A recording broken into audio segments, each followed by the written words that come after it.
Hello students, how are you.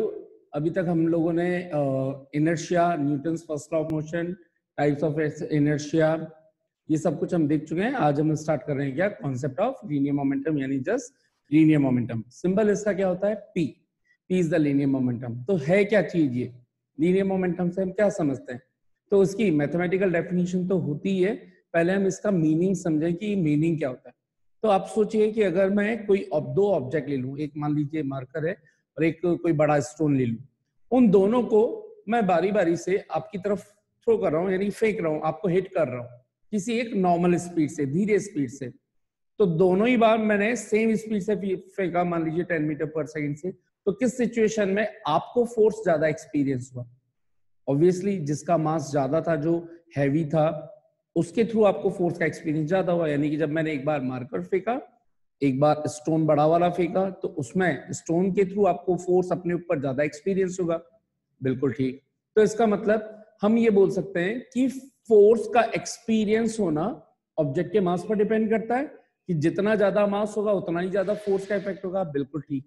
इसी तरह से फोर्स का इफेक्ट क्या वेलोसिटी या स्पीड पे भी डिपेंड करता है क्या? तो देखते हैं। देखिए, अब मैंने क्या किया, सेम एक सिंगल ऑब्जेक्ट लिया, इसको मैं अलग अलग स्पीड से थ्रो कर रहा हूं आपकी तरफ। तो मान लीजिए एक बार मैंने नॉर्मल स्पीड से थ्रो किया 10 मीटर पर सेकंड से, और एक बार 50 मीटर पर सेकंड से हिट किया, तो किस सिचुएशन में आपको अपने ऊपर फोर्स एक्सपीरियंस ज्यादा महसूस होगा? ऑब्वियसली जिस टाइम मैंने बहुत तेजी से फेंका, उस टाइम पे आपको फोर्स का इफेक्ट ज्यादा महसूस हुआ। तो इसका मतलब मैं ऐसे बोल सकता हूं कि जो फोर्स है, एक तो वन ऑफ द फैक्टर मास पर डिपेंड कर रहा है, और एक फोर्स वेलोसिटी स्पीड पे डिपेंड कर रहा है। अच्छा, ये रिलेशन कैसे चेक करते हैं? कहीं पे भी इस तरह का रिलेशन हो, y directly proportional to x, इसका मीनिंग क्या होता है कि अगर ये क्वांटिटी इंक्रीज होगी तो ये क्वांटिटी भी इंक्रीज होगी, और अगर ये क्वांटिटी डिक्रीज होगी तो ये क्वांटिटी भी डिक्रीज होगी। तो इसका मतलब ये हुआ कि अगर मैं ज्यादा स्पीड से फेंक रहा था, तो ये आपको पता चला ही है कि फोर्स भी ज्यादा आपको एक्सपीरियंस हुआ, और अगर मैं कम स्पीड से सिंगल ऑब्जेक्ट को फेंक रहा हूं तो आपको फोर्स भी कम महसूस हुआ।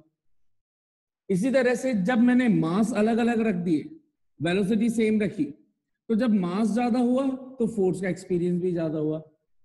इसका मतलब हम ये बोल सकते हैं कि फोर्स एक तरह से इन दो फैक्टर्स पर डिपेंड कर रहा है, मास एंड वेलोसिटी।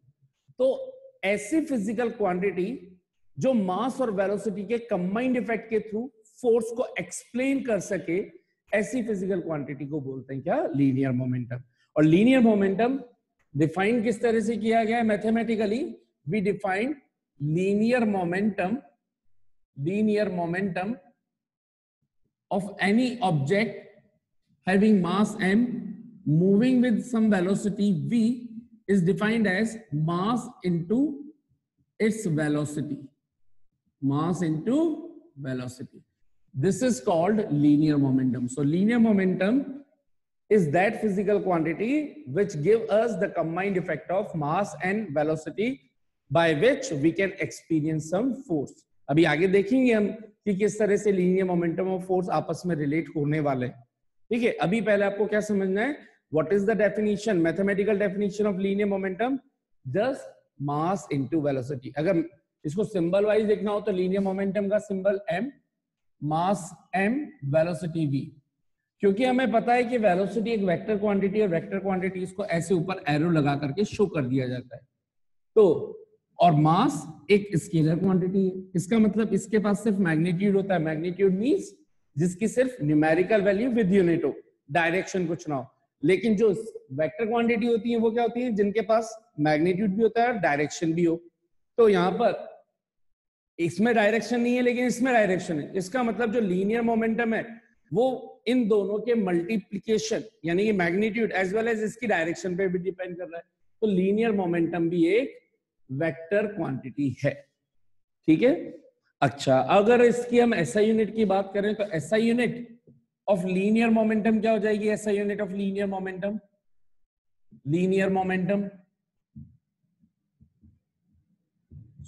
कैसे फाइंड करेंगे हम लीनियर मोमेंटम के एसआई यूनिट को? जो फॉर्मूला बनता है आप उसमें आने वाली टर्म्स की एसआई यूनिट सब्स्टिट्यूट करना स्टार्ट कर दीजिए। तो ये पी का फॉर्मूला किन किन से मिलकर के बना हुआ है लीनियर मोमेंटम का? मास और वेलोसिटी से। तो मास की एसआई यूनिट क्या होती है, सभी को पता है, केजी, और वेलोसिटी की एसआई यूनिट क्या होती है, मीटर पर सेकेंड। तो हमारे पास लीनियर मोमेंटम की एसआई यूनिट क्या आ गई, केजी मीटर पर second. This is called the SI unit of linear momentum.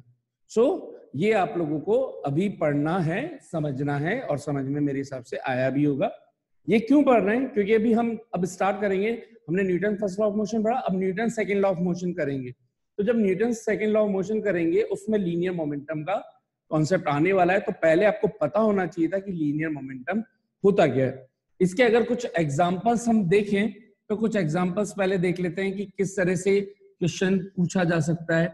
मान लीजिए ये m मास का ऑब्जेक्ट है, ये किसी इनिशियल वेलोसिटी u से चल रहा है, ठीक है, थोड़ी देर के लिए 10 मीटर पर सेकेंड से चल रहा है, और इसका मास मैंने मान लिया 5 kg। तो आपसे पूछा जाए what is the linear momentum of this object right now, तो आप क्या बोलोगे, लीनियर मोमेंटम, लीनियर मोमेंटम, ठीक है।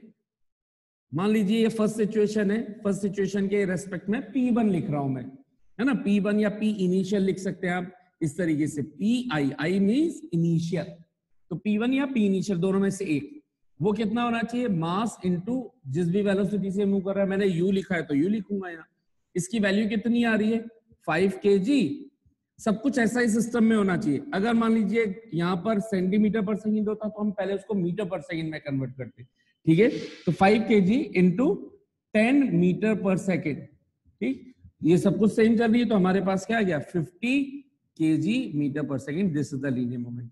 अब मान लीजिए कुछ देर बाद किसी भी रीजन से फोर्स कम ज्यादा लगा हो इसके ऊपर, ऑब्वियस सी बात है कि अगर मैं इसके ऊपर एक फोर्स लगा दूं तो इसकी स्पीड में चेंज हो जाएगा, है ना, इस पे फोर्स लगा दूं, तो फोर्स लगाने पर इस m मास की स्पीड अगर मैंने पीछे से हिट किया है तो इतना कॉमन सेंस से समझ में आता है कि इसकी स्पीड क्या हो चुकी होगी, इंक्रीज हो चुकी होगी। लेट्स सपोज फाइनल वेलोसिटी बन चुकी है v और ये हो चुका है 20 मीटर पर सेकेंड।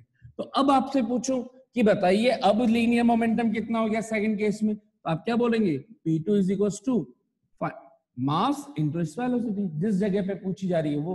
तो ये कितना हो गया 50 इंटू 20 100 kg, यूनिट क्या आएगी kg मीटर पर सेकेंड। तो आपके पास P2 की वैल्यू आ गई 100 kg मीटर पर सेकेंड, ठीक है।